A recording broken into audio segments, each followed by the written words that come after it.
going, Tom? Fantastic. How's things with you? Everything all right? Everything's good, mate. I came across you when I interviewed Peter Fury. He was talking about one of his new fighters at the gym. Had Yeah. some very kind words to say about you. Basically, you're a former MMA fighter turning professional boxer. That's right, yeah. So, well, first of all, I had a look at your record, and I spoke to a couple of people who know a bit more than me about MMA because I'm a little bit of a casual MMA fan. And from what I've been told, you had quite a lot of potential. So, what's the reason to become a boxer instead of a cage fighter? There's a lot of reasons, to be honest with you. The main one being, for the last maybe year and a half, 2 years, I was just struggling to get fights. So I was spending all day, training, trying to commit myself. Well, I was committing myself 100%. But, training and doing everything that comes with the training, I just wasn't getting a match at the end of it. So that's one reason. The other thing was, it was just, I was, I thought I was good enough to be in the UFC, and like you say, a lot of other people thought I was, and I just wasn't moving forward with it. I wasn't getting no money for it. I wasn't getting no matches for it. There was no real career path. It was ridiculous. Some days I was turning up to. I trained for all the fight. I used to train in Liverpool, which is like an hour away from where I live. Used to spend all day and night there, and then used to have an opponent pull out on me on like the Friday, the day of the weigh-in, basically. So it's one of them things. I just kept doing it for years and years and getting nowhere with it, and it just kind of comes to the end of the road for the time being, and it's just time to do something else. So, you fought at heavyweight as an That's MMA right. fighter. My first couple of amateur fights were at light heavyweight, Yeah. but my first one I had to cut a decent amount of weight, but I was only like 18 at the time, and then the next fight was probably like 6, 8 months after, something like that, and I just proper struggled to make it, and then after that, that's when I started getting a lot bigger, then started growing taller and all that kind of stuff. So since I think I only had one fight at light heavyweight, and then I was just up to heavyweight the whole time. Okay, mate. And I know in the UFC there's a shortage of heavyweights. Is that the same in the rest of MMA? Yeah, that's the problem. Was I just wasn't getting no matches. Like you said, there's a big gap in the UFC, but I've got to put on impressive performances and look good in front of people to get to the UFC, and I just couldn't get any matches, and I was just wasting my time with it basically. So I think I could have won the title and everything, to be honest, without sounding a bit overconfident. But I think I could have gone all the way, but the opportunity just wasn't there for me at this time. So I can't keep doing something if it's not getting anywhere. You know what I mean? For a long time. Yeah. So I'm looking at your record here. You've had 7 professional fights. Is Yeah. that right? And then you've lost 2 of them. So you've got a good record there. And then before that, you had Yeah, one of them should not be a loss, though. Let me tell you. really, which one's that It was against? a disqualification loss. I got set Oh, up big time illegal on that. downward elbow. Yeah, I got set up big time on that. That's a long story, but Yeah. Well, go on. look, What happened there? do you want me to talk you through the full thing? Yeah. Yeah. Are you sure? This could be extremely boring for some people, but I'll talk you through it. Okay. Basically, I was stuck in a contract that I was trying to get out of. Basically, I'm not even going to give the glory to the people. I'm not even going to say the name of the organisation, to be honest with you, 'cause it's an absolute joke. Is it But BAMMA? Is it that? could be. You Well, said that's it. who you were fighting on. Yeah. Okay. So Well, so I was stuck in a contract with them, and they was giving me not as many, because I just love competing is what I do it for. I don't do it just to train and mess about in the gym and all that. I love competing and having a fight in front of other people. That's all. I do it for the glory. Do you know what I mean? So what was happening was I was in this contract, and they were being really slow. It was over can't remember exact figures, but it was over a bit of a long time anyway. And I wasn't getting nowhere near as many fights as I wanted to have. So I tried to get out of the contract, and they said, to get out of the contract, you need to have one more fight, which was fair enough. I wanted to honour my contract and finish it. So anyway, they give me this really good opponent who's like a kickboxing world champion and all that. And I think at the time my record was like 3-1, something like that. And his record was around, I'm going to say 15-2, which is a good record for MMA. Something around them lines anyway. what, And he was like, Lukasz yeah, Parablek? Yeah. yeah, and he was ranked like second in Europe at kickboxing. A really, really good guy. Wow. Anyway. Yeah, he sounds good. So they give me this match and my coach and all that, and they were like saying, well, have you got anyone else kind of thing? Because I'm really inexperienced at the time that I fought him. And they were like, no, it's either this or you've got to stay in your contract. So I was like, all right, fair enough. We'll just go at him. We've got a decent game plan for him, trained hard for it and all that kind of stuff. Anyway, fight comes around. We have the fight. Start off. Anyway, I start picking the guy off. Basically, the guy can't really hit me. I'm landing clean shots on him. And you can ask anyone who was there about this. Anyway, towards the end of the round, I hit him with a jab and kind of dropped him a little bit. And he come over with this massive overhand left and absolutely dropped me big time. And as he dropped me, my head bounced off the floor and everything. It was a really, really bad knockdown. Yeah. Anyway, I got up, carried on, finished the round off and all that. It was sweet. Anyway, recovered in the corner. And second round starts off. So we started off the second round. I'm jabbing, moving. Now start to open up and land some big shots on him. I dropped him. He got up and then the game plan was to take him down when he gets tired because he threw a lot of heavy shots, so we knew he was going to get tired. So we thought, all right, we'll just stay on the outside. Halfway through, towards the end of the second round, what we'll do is we'll take him down and we'll try and finish him with strikes on the ground or a submission or whatever. Yeah. Okay. So anyway, you are still following the story, aren't you? I've not bored you today.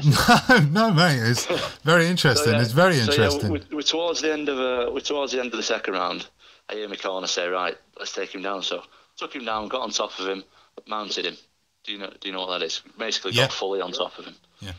Anyway, I start landing elbows because you're not allowed to do a 12 to 6 elbow in MMA, which is like, if you imagine 12 on a clock to 6, so you can't bring your elbow straight down. Yeah, I do know about that rule, actually. I did look at them recently. Yeah, I'm landing completely clean elbows to his head, right, from mount. And this opponent, fair play to him, he was still kept fighting, but he was done. Do you know what I mean? He was exhausted. I give him a massive cut on the top of his head.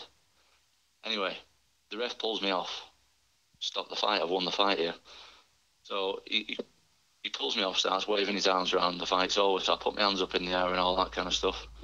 I've won the fight, buzzing, just got a massive win. Basically the biggest win in my career. Yeah, it sounds like it. Against a really top guy. Yeah. Anyway, comes to like the decision bit at the end. They tell me straight away that I'm disqualified without any warning because there was not illegal elbows. And no, that's it. I'm just they just disqualified me. So I'm like, right, that's proper shit, obviously. Yeah. But I'm thinking, as soon as the video comes out, I'm going to get it overturned. Do you know what I mean? Yeah, That's what I'm thinking. Of course. I'm thinking, right, as soon as this video comes out, I can't wait for it because everyone's going to see I just did the best performance I've ever done. And I'm going to get this overturned. This is going to be great. And the thing is, because I cut his elbow, I cut his head. If you was to do a 12 to 6 elbow, this might not make sense to you, it's difficult. If you was to do a 12 to 6 elbow, you would have blood on the back of your elbow, if that makes sense, like towards your tricep. Oh, I got you, yeah. But I had a massive bit of blood on the front, on my forearm and on the front of my elbow. I had absolutely nothing on the back of my elbow, and I've got pictures of all of it and everything. So I thought, right, when this video comes out, I'm just going to get it overturned, and I can't wait for everyone to see it and all that kind of stuff. And everyone's going to know, even if I can't get it overturned, at least everyone's going to see what it was all about and how well I did, kind of thing. Anyway, I'm waiting for this video. I'm like, yeah, right, when's this video coming out? I start looking on the YouTube channel, the organisation's channel. They put the main event on, then next minute they put the co-main event on, and then they're going down the card and all that kind of stuff. Anyway, a couple of weeks goes by. I'm looking. My video's not on. Every single video from the show, the fight's on. So I'm thinking, right, what's going on here with this video? So I'm ringing the guy who got me into the organisation. Right, where's the video? He's not answering. He doesn't know.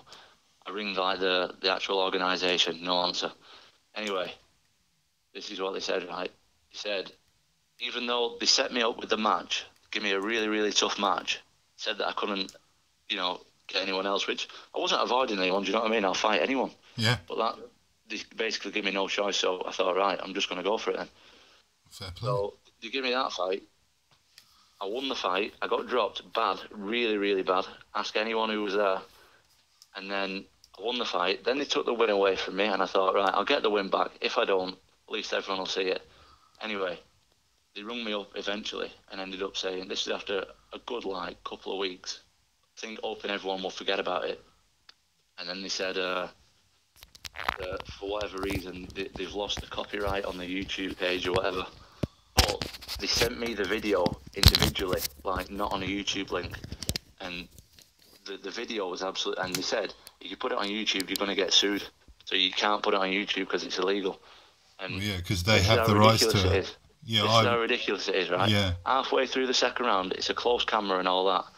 The camera angle, halfway through, just before it happened, zoomed out really far, like someone was going to watch it from the crowd. You know what I mean? Yeah, yeah. So, but you could still see, even before the elbow was landed, you could still see that they were perfectly legal. Everything was fine with it. Basically, they set me up to lose, and when I won, they took it away from me and removed all the evidence. So...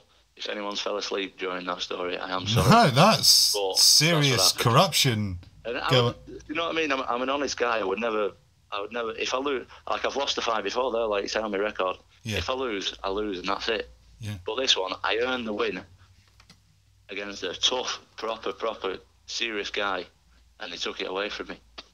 Wow, yeah, that's so that's sort of the start of you falling out of love with MMA there.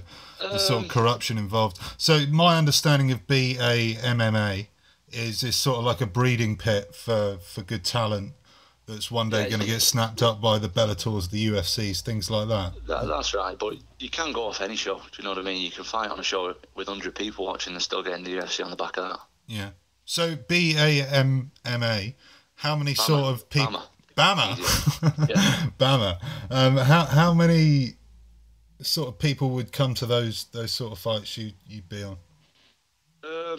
When I had that fight, it was at Barclaycard Arena in Birmingham, so okay, I think it was cool. like 5,000, okay, I don't don't know. Bad, then. No idea. Oh, okay. No idea. So then you had one more fight. So what were you were just out of your contract, so you weren't really. They sort of just shut themselves off from you, Bama. That was it. Yeah, exactly. Like I say, I'm honestly that chapter in my life is done a long time ago, and I'm not trying to badmouth Bama or anything like that, because to be honest, I couldn't care less about him. Yeah. But that I'm just saying it as it is. I'm an honest guy, and that is what happened. Yeah. You can ask. It needs to be said. You can ask absolutely anyone who was at that event. It was ridiculous. Well, they like to pretend it didn't happen. Do you know what I mean? But that's what happened. Yeah. Well, people will be hearing about it now. Well, anyway. Well, how many views you get on these videos? We can get thousands sometimes. So. I'll be all right. Yeah. A few people here, man. You'll be fine. You'll be fine. Talking about you'll be fine. So you just decided to become a boxer. Tell me about what happened there. What made you think, right, I'm going to become a professional boxer? How did that take place? It just kind of, to be honest, everything, as weird as it sounds, like everything kind of pulled me towards boxing. Yeah. Like, at the time, this was probably about a year and a half ago. So this was when Tyson was training for Klitschko. Yeah. This happened. Oh, okay. So I don't know when that was, but it was a while ago. And I was looking for sparring, and my dad kind of knew Peter Fury, that is. Yeah. And I trained at an amazing MMA gym, Team Carbon, over in Liverpool, but they just didn't. The coaching was incredible, but we just didn't have big guys for me to spar with. So my dad just got in touch with, and my dad's my coach as well for obviously all my life. And that he's been doing everything for me. Oh, okay. My dad just got in touch with Peter and said, listen, we've got this MMA lad and he's my son, and can we come down and do a bit of sparring? So just turned up one day, and the first time I ever went, sparred with Tyson and Huey, sparred with both of them in the same day. And that was it. I kind of just kept going, say twice a week, once a week, something like that, and got to know Peter and all the rest of the lads and that, and I just enjoyed it really. And obviously all cool. This with MMA fights pulling out in the background and all this. I don't think. Oh, so there was a crossover period of this. Yeah. Ah, okay. I think this. So I was kind of just training, sparring, obviously down there, and I just wasn't getting no fights. And people were saying, why don't you have a go at boxing and all that kind of stuff. And like I said, the more, it's like something was pulling me towards boxing, and I was just really enjoying it. You know, That's cool. I started feeling like I was improving just with the boxing, and that's just with basically just being a sparring partner. And then obviously when I decided to do boxing full time, Peter's kind of been telling me a few stuff what to do, and I just love it. I just really enjoy it. So you've got to do what you enjoy in life, haven't you? You can't keep doing something that you don't enjoy. Yeah, of course, mate. So one quick question. Obviously, you look at the way people box in MMA. Obviously, it's very different because you're thinking about legs and all sorts of things coming at you. That's right. How have you sort of dealt with that? That seems to me like that would be like one of the biggest obstacles. Yeah, it is very different, to be honest with you. I'm just learning. You know what I mean? I've got to have a good few fights to know what I'm doing. I've not had any yet, so yeah. It's just one of them. I'm just going to learn as I go, really. But it's getting better, you know, in the gym and stuff. Because basically, the close range stuff, it doesn't really exist in MMA. You know, like if you're at range, at a far range, that's completely near enough exactly the same. Apart from the kicks, like you say. But when you're at like a closer range, obviously with MMA you just grapple, you grab each other and move each other around. But whereas with the boxing, you're still punching from there. So I'm still adjusting. It's early days yet. So but I'm loving every second of it. Really enjoy it. Yeah. So you've been training with Peter for how long now? It sounds like quite a while, like a year and a bit. Yeah, sort of on and off. Tell you, to be honest, definitely over a year, but I was kind of going on and off for a bit, like as a bit of a sparring partner, and then I've been going properly probably about 4 or 5 months. But I've known Peter a while, and as soon as I met him, basically, as soon as I started speaking to him, we just seemed to be on the same level, similar level. You know, straight up and honest people, and my dad's exactly the same, and that's how they are. So as soon as I met him, it basically, whether he was going to help me just with my MMA career or I was going to switch over to boxing, I wanted him to help me either way. Yeah. So it's worked out well. Okay, very interesting. What do you have any boxing amateur background or not? I've had a couple of them. This was years ago because I've competed in everything. You see, I've competed in absolutely everything. I've got Thai boxing fights, kickboxing fights. Wow. Okay. Grappling fights, wrestling, a couple of boxing fights. Amateur fights these are. Yeah. But these are like when I was a kid like 10. Oh, they all count.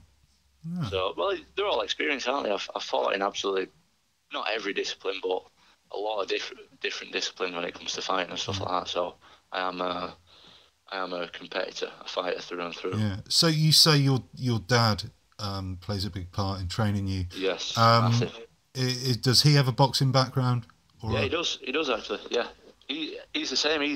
He's done great. He's like a grappling coach. He does his Brazilian jiu-jitsu and all the rest of the stuff. So interesting. He has got a boxing background as well, though. He boxed when he was a young man, and okay. Now he does his grappling, but he's heavily involved with absolutely everything that I do, not just in fighting and stuff, but in life. And he's got me everywhere. I've got to thank him for everything. Do you know what I mean? Yeah. So you're from Wigan, is that right? Yeah, that's right.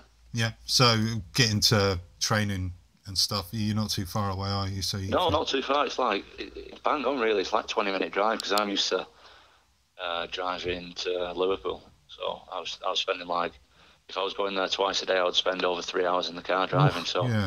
Now it's just like bang there, train, come home, and then I get a little bit of time at home as well. So it's all good. Nice. All good. Talking about like the sparring you've done, you've got Irish heavyweight Con Sheehan, who's been on the channel many times, and Hughie Fury, who looks set to face Joseph Parker. How have you fared against those guys? All right, yeah, they're good lads. Obviously, they're really good. But I do all right. I'm even when I wasn't focusing on boxing, I'm a big, strong, athletic fella who likes to tear up. You know what I mean? So. Yeah. Even without the boxing technique there, I can still punch and I can still get in there and get like nitty gritty and have a fight. You know what I mean? So even then, even when I was just boxing for MMA, I think I was still doing all right. You know what I mean? Still doing all right with them. But so you say Con's been on the channel, has he? Yeah, Con's been on. Oh, I need to start watching the channel, don't I? Yeah, you need to get involved. So yeah, have you sparred Tyson? You sparred Tyson? Tyson, yeah. I outsparred Tyson. Wow. Well, I say sparred. I might as well have just shadowboxed for 3 minutes. No, he's very elusive for a big guy. He outsparred He's the best heavyweight in the world. He's the best. He's probably the one. He's the hardest work for me, definitely. He's very tough to hit with his range and all that. But I've probably sparred most rounds with Yuri, I would say, out of all three. I've sparred a lot with Tommy as well. I don't know if you know young Tommy, but yeah. I've heard of him. Yeah, he's Tyson. So I sparred with all of them. But I sparred a good few rounds with Tyson as well. Yeah. Yeah, and so how's Huey looking at the moment since you last? Huey, I've not seen him for about, because he's been away. It's been Christmas and all that kind of stuff. So, but before he went over to France and all that, he was looking very good. Yeah, he was looking really sharp. Yeah. I think he's another one. Especially like heavyweight. Obviously, all heavyweights punch hard, don't they? Do you know what I mean? So. Yeah. But when it comes to like Yuri and that and Tyson, they're awkward. They're very hard to hit, which is obviously a big advantage for them. So that's what advantage they've got, and obviously they're tricky and they know the actual science of boxing very well. So that's their advantage, I would say, as well as being able to punch and being very fit and fast and all the rest of it. They're tricky. Yeah, well, to have arguably one of the best heavyweight trainers in the world being very interested in signing, getting you to train with him, and he came on my channel and said some really nice things about you. Oh, did he? Yeah. I'll have to listen to him. Bigging me up. Yeah, he was bigging you right up. How that must be amazing. That must really spur you on. It does. Yeah, you're right. It's nice for anyone to say nice things about you, isn't it? You know what I mean? It's nice, but still got to go in there and do the business yet. You know what I mean? I won't let that kind of stuff kind of get to my head. Yeah, of course. But he knows what he's talking about. So when he sees quality, he knows what it is. Yeah. And I think, like I said before, me and my dad we're on very similar wavelengths with what Peter's all about. Do you know what I mean? So it's gonna be good. Very nice guy, Peter Fury. You're yet to make your debut. When can we expect to see that? It's going to be the 4th of March. Yeah. Okay. We got a date. Yeah. Fantastic. We've got a date on 4th of March on the MGM show, because I'm signed with MGM. Oh wow! Okay, amazing. Yeah. I didn't know this, to be honest. Yeah, I'm a bit quiet on the old Twitter, aren't I? Need to. Yeah. I'm a bit behind the times. First of all, I messed up the Skype thing, and now Twitter. But I always think, what have I got to post? Do you know what I mean? Yeah. I'm going to start posting though, because I'm training and all that now. So people need. I've actually got a fair few followers on, even though I don't use it. Yeah. So I need to. 4th of March anyway. Be there. Okay. Everyone needs to be there to see the future, see what happens. Yeah. And where do we have to be? I think it's in Preston. Oh, okay. Brilliant. So local. Pretty local, yeah. So it's a dinner show as well. So to be honest with you, I'll be honest, I've never been to a professional boxing show in my life. No. So I'm looking forward just to seeing what's happening with the show. Yeah. So dinner show, that'll be quite chilled. That'll be a nice way to start, really. I think so. I think so. And MGM. So when did that happen? That happened. Not very good with the timelines, am I? I don't seem to be. I don't know the exact month it happened. It was probably just before Christmas, say like November time. When I decided to switch over to boxing, had a chat with Peter and all that, and they said MGM. And they said, MGM is the way to go. And I know Johnny Roy, who's he works with MGM, so I've been going down doing a bit of training with him and stuff while Peter's been away. So MGM, that's who I'm with. Yeah, well, so I saw on your Twitter, actually, you've been doing training. The MGM have got a few gyms now. Where have you been going? This is it's called MGM Manchester, but it's in Preston with Johnny Roy. I didn't know. That's who I've been training with while Peter's not been around, but he's back now, so I'll be back with Peter. Yeah, and so I suppose you don't know who you're fighting yet? No idea. On March the 4th? No idea. Oh, that's brilliant. No idea. Glad to. But you better be ready. That's what I'm saying. You better be ready. You better be. I need to up my smack talking. You do. You need to. You with Tyson Fury, one of the best. Start watching WWF and all that. I need to up my game when it comes to smack talking. Twitter, smack talking, a Skype game. I need to improve them all. That's what I'm working on. Well, in terms of a heavyweight to, if you want to get some inspiration on how to use Twitter, on how to get fights, have a look at Dave the White Rhino Allen. No. I don't go for the people's Twitter. I do my own thing. Yeah. Well, just if you need some tips. Else's, what's he up to? Well, he fought Luis Ortiz recently, and yeah, I know he is. I've met him. I've not trained with him, but I've met him. Dillian White, and he pretty much got those fights through just going off on Twitter. Why? What's he doing? Calling people out on Twitter? Yeah, it's an effective tool. What's he calling them then? I can't remember exactly. I'd have to go back. Is it profanity? He's using profanity on Twitter. He might be. He might be. I don't know if you might disagree with that. But I don't use profanity. Not with my mum. My mum kicked my ass. Ass is about as far as it goes. I don't know if he's used profanity, so don't quote me on it. He might have just been a bit cheeky to some fellow heavyweights. So you've got Peter Fury, MGM. You've got a wicked team there. That's like a world class team there. Working with the best. What early aspirations in the first 18 months to 2 years in your career? Learning. Just learning. Yeah. That's where I'm going. I think. Keep busy. I've got to get comfortable. I know it's. I've had a lot of MMA fights. You didn't mention, by the way, my 10 straight amateur wins. Let me tell you, in my MMA career. But even though I've had 18 MMA fights or whatever altogether, I need to get comfortable in the ring, and I need to get comfortable with these journeymen and all that. But I've got a big power, so hopefully I'll be able to blast a few of them out of there. But if not, I'm happy to get the rounds in. Do you know what I mean? I'm happy to see what happens, kind of thing. But yeah, it's all about learning. I've got to get comfortable in there. I've got basically zero boxing experience, so we'll see what happens. Yeah, well, you've got MGM looking after you, and Peter Fury. You're gonna get opportunities. Obviously, Peter Fury's aligned closely with Box Nation, and they've got a big BT Sport deal, and then ITV are putting boxing on as well. So It must be, for a young fighter like you, does that kind of help the motivation in a way, because there's opportunities there?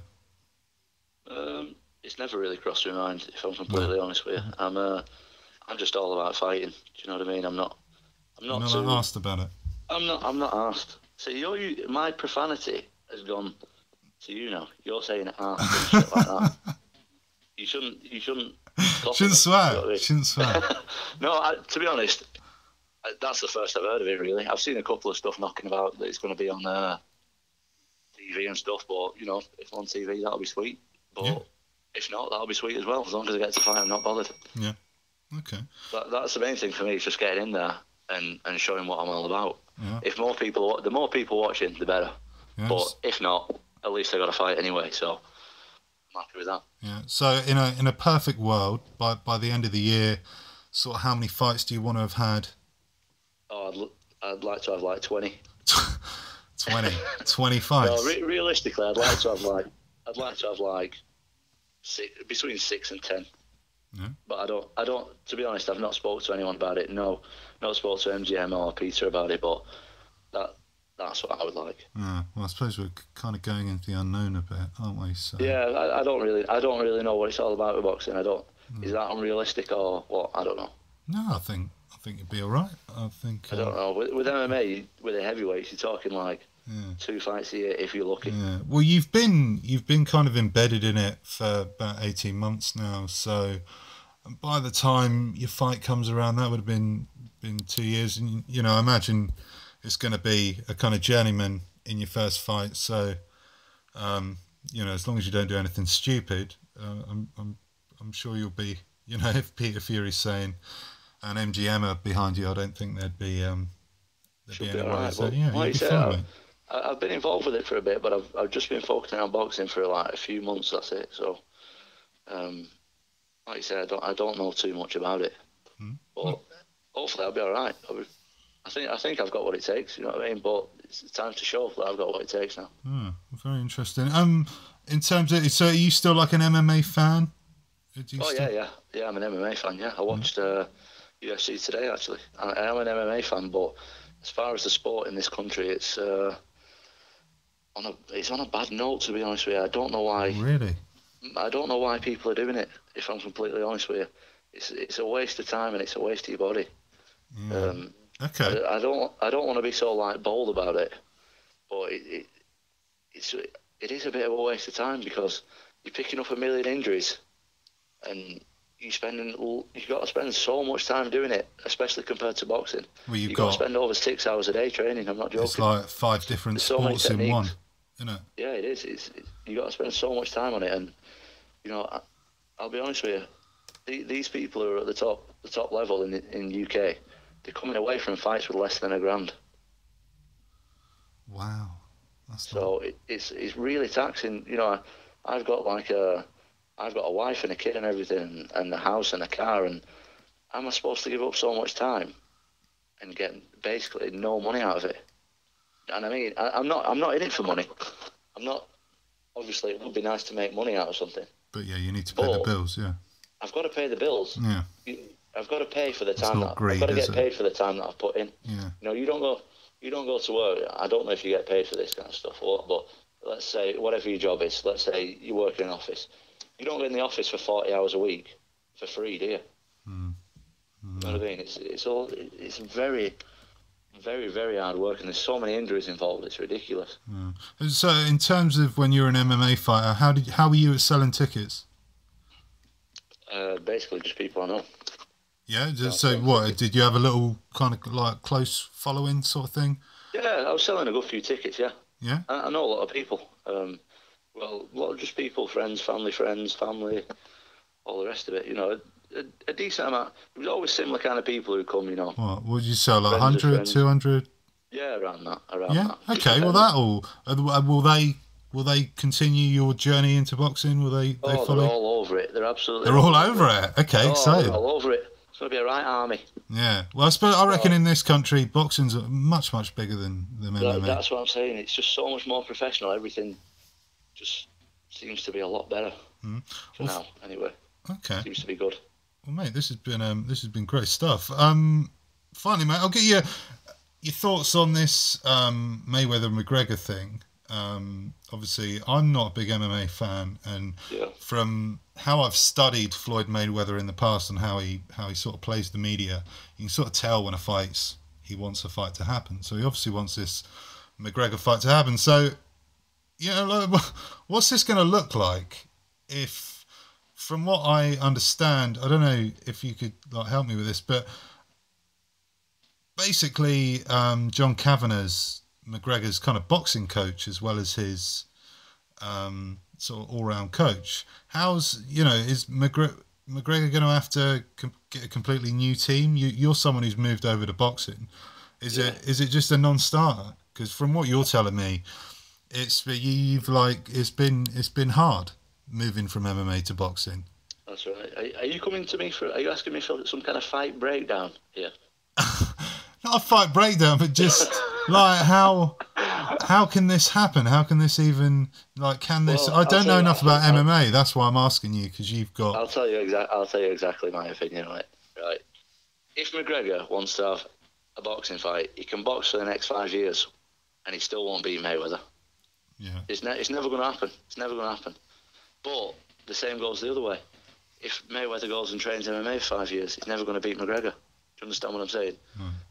It's like if McGregor's talking about this fight, he's never going to beat Mayweather. It's ridiculous when it comes to boxing anyway. So I think he's doing it for the money, isn't he? Yeah, well, of course. Of course he is, yeah. It's just a bit of a freak show, isn't it? It's just a freak show. I don't think it'll happen personally. I'd love to see it. Yeah. But I think if it does happen, McGregor can do all the just pure boxing he wants, but he'll still not touch Mayweather. Yeah, just a final payday. Why not? Funny, what sort of fighter do you want to be? Are you like a boxer? Are you a KO artist? Are you a bit of everything? What do you think? I'm a punch mover. You're a punch mover? A puncher mover, you would call me. Puncher mover. That sounds good. I move my feet well, move my head well, but I can punch as well. Okay. But obviously with my background and all that kind of stuff, if shit hits the fan and I can't outmove them and I can't outbox them, I'm going to put my chin on my chest, bite down on my gum shield, and I'm going to start swinging for the fences. Yeah, start windmilling. So yeah, that's exactly what's going to happen. But to be honest with you, the boxing skill, that's what I want to learn. I'm learning it and I want to get better at it, but I want to be able to outbox people like Tyson Fury style. But it's coming. So at the moment, I'm a puncher. I've got a big bomb on me, and I'm a good mover as well.